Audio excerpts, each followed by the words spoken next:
share some of our experiences and to see what you've been doing. So today I'm going to present one of our latest undertakings. Is a project working on Emys orbicularis, so European pond turtle, or terrapin, I guess, nesting in the Ljubljana Marsh Nature Park. So the Ljubljana Marsh Nature Park is a nature park that's very close to the capital of Slovenia, Ljubljana.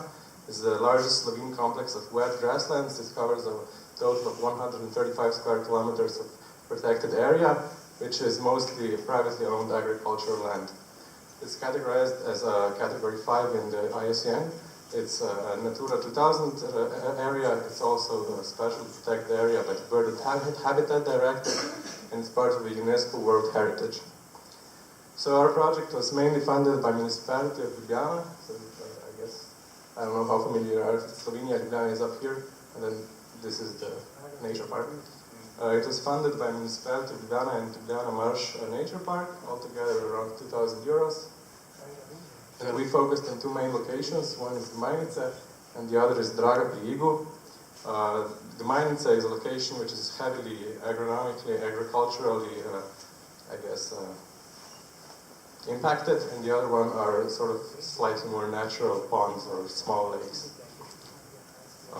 The project has been going on now for 2 years. On the first year we only focused on one site, that's Gmajnica. And in the second year we added Draga pri Igu, which is a slightly more, as I said, natural habitat. Each year we made around averagely 60 fieldwork days, totaling around 200 fieldwork hours. And the first year we monitored 10, and the second year we monitored 13 turtles. Where we focused mostly on females. We did catch more turtles during the early stages of the project, but we focused on females because we were interested in nesting. The first year we found 4 and protected 4 nests, and last year we found 10. So before we started the project, we did read some previous studies. Most relevant data for this area is acquired after the year 2007, and the data that was acquired indicates that the population consists mostly of old individuals, although, as it says, younger individuals are harder to catch and observe. That the population is in the population there are way more males than females, which is an unnatural. It's an unnatural percentage, although I don't think the data was really for the whole area statistically evaluated. And it posits the first record of nesting and presence of 1-year-old juveniles at Draga pri Igu. So again, here you see both locations. This is Draga pri Igu. This is Gmajnica. Our field work consisted mostly in the early stages of capturing turtles, which we did by hand and with water traps. By hand, we just made sort of impromptu transects during the larger and smaller water bodies where we tried to catch any turtles we found. And the water traps were sort of semi-submerged nets where we used chicken gizzards and hearts as bait. The caught turtles were equipped with radio transmitters sort of on the side of the carapax in such a way that the transmitter wouldn't disturb their movement or mating. That's even more important. And then after we equipped them with transmitters, we made weekly and daily visits to localities, this is mostly in the spring and summer. In the winter and autumn we made weekly or monthly visits, since the animals were way more stationary. During top mating season and later even nesting season, we also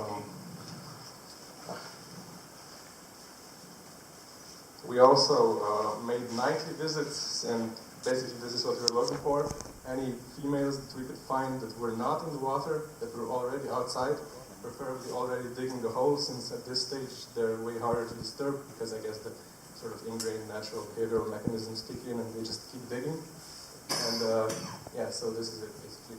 This is what we were looking for. So females depositing eggs.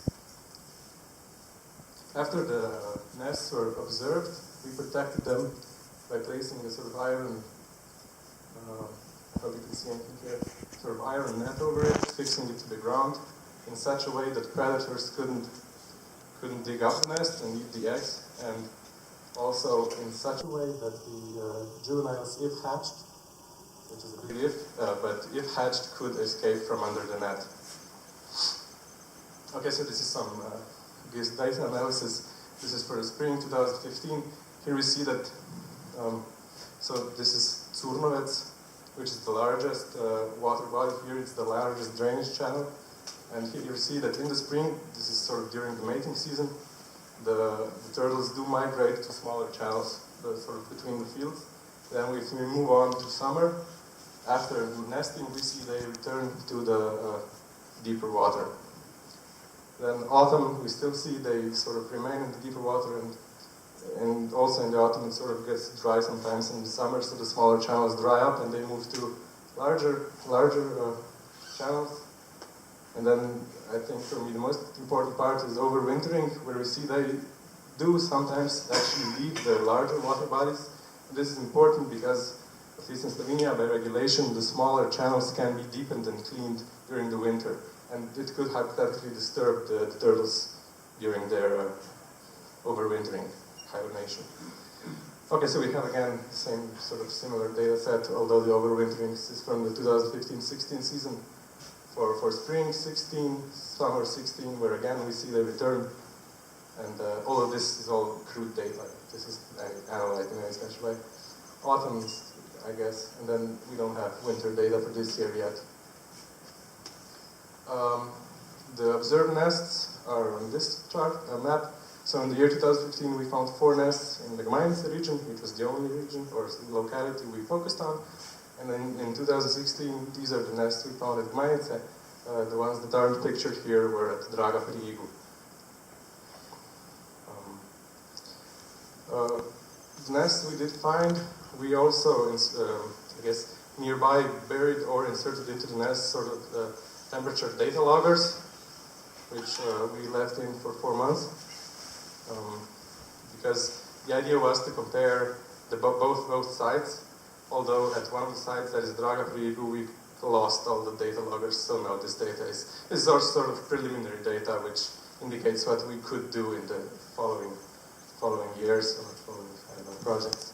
But still, we see this is a nest that was quite heavily covered because most of the nests are sort of on the edges of the fields, which are mostly maize fields, so the foliage is quite thick and they're pretty well shaded. And this is, for instance, a nest that was quite heavily overgrown. And if we compare, this is the nest 3, if we could compare it with other nests, we see that the temperatures are maybe a bit lower, which is relevant to incubation, to sex, maybe, you know. It's sort of preliminary data, something we have to still work on. During the course of the project, we recognized several threats. Obviously, the main threat is agricultural activity, because we recognized most of the nests were in the fields, and the juveniles don't hatch in the same season. We haven't actually seen any hatching, we just found the nests. And they don't hatch in the same season, so it's a big problem because the fields get plowed over at the end of the agricultural season, so the nests get destroyed. The other important aspect is nest predation, which we tried to protect the nest by putting up the nets, but still it did come to some predation, because when the fields or the pastures when the grass was cut, the nest did get removed, and then, you know, obviously animals could access it. As I mentioned before, another important threat is drainage channel cleaning and deepening, which it disturbs or even kills animals during the overwintering, and obviously invasive species.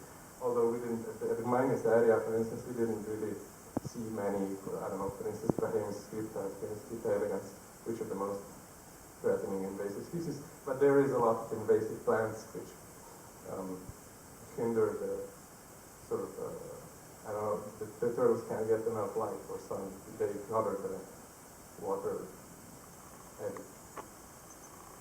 Okay, so as a result of the discussion, I would like to bring up some, to me personally, the most interesting result is that we observed biannual nesting, which means one or two of the females nested twice in the last season. We found some new important records of nesting in the area, in the Gmajnice area. Nesting wasn't known there before. Again, the overwintering, and as future plans, I think it's important to point out that there is already legal, I guess, There are laws existing which protect the area, obviously, but we do need a stricter implementation and a better communication with, for instance, farmers and the population that manages the land where these turtles nest. So, yeah, again, this is basically it. It's a sort of quick overview. I would like to thank you all for listening, and if anyone has any questions, sure.